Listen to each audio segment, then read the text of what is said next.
time.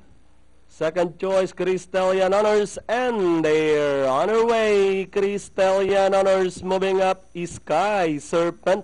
Down on the inside, Pinay Beauty Magalang catching the third spot. Then moving up on the outside, Jaden Dugo running second last. Season 3, number 3, Time Away. While yes, I'm the One is running at the tail of the field by about 12 lengths to work out as they pass the half-mile pole. Two runners are now fighting it out for the lead. Pinay Beauty by a long neck by the Magalang. Stolen Time now takes command from the outside, this time by a leg. Running in second, Pinay Beauty Magalang is racing in third. Down in fourth is Crystallian Honors, then followed by the rail by Time Away as they race at the final corner. Is Stolen Time, this time by about 3 lengths. Running on the outside, Pinay Beauty by the rail is Magalang.